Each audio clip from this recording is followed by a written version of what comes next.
மக்கள் அனைவருக்கும் வணக்கம். இப்போ பார்க்க போகிற டாபிக் வந்து செவ்வாழைப்பழம். செவ்வாழைப்பழம் சாப்பிட்றதுனால என்னென்ன நன்மை கிடைக்கிறதுங்கிறது தான் இந்த வீடியோவில் நம்ம சொல்ல போகிறோம். ஸோ இந்த வீடியோ ஸ்கிப் பண்ணாமல் ஃபுல்லாக பாருங்கள், உங்களுக்கு பயனுள்ளதாகும். அது செவ்வாழைப்பழம் சாப்பிட்றதுனால நம்மளுக்கு நோய் எதிர்ப்பு சக்தி வந்து அதிகரிக்கும். இதில் நிறையா வந்து நார்ச்சத்துக்கள் வந்து இருக்குது. இது வந்து ரத்த சர்க்கரை அளவு வந்து கட்டுக்குள்ளே வச்சுருக்கு. இதில் வந்து பொட்டாசியம் சத்து வந்து அதிக அளவில் இருக்குது. இது வந்து கண் ஆரோக்கியத்தை வந்து மேம்படுத்துறதுக்கு இந்த செவ்வாழைப்பழம் வந்து உதவி புரியுது. அதாவது இதில் வந்து பீட்டா கரோட்டீன்கள் அப்படின்னு சொல்லக்கூடிய சத்து வந்து இந்த செவ்வாழைப்பழத்தில் வந்து இருக்குது.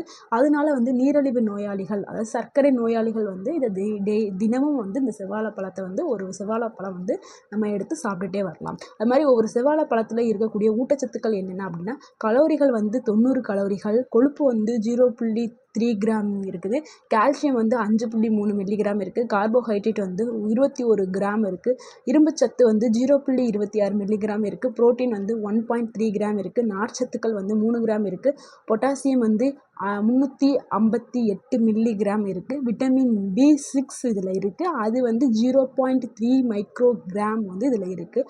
அப்புறம் பாஸ்பரஸ் வந்து 22 மில்லிகிராம் இருக்குது, மெக்னீஷியம் வந்து 27 மில்லிகிராம் இருக்குது, விட்டமின் C வந்து 8.7 மில்லிகிராம் இருக்குது, விட்டமின் B1 அது 0.031 மைக்ரோகிராம் வந்து இதில் இருக்குது, விட்டமின் B2 வந்து 0.073 மில்லிகிராம் மைக்ரோகிராம் வந்து இதில் இருக்குது, கோலின் இருக்குது, அது 9.8 மில்லிகிராம் இருக்குது, போலேட் வந்து இருக்குது, போலேட் வந்து 20 மைக்ரோகிராம்ஸ் வந்து இதில் இருக்குது.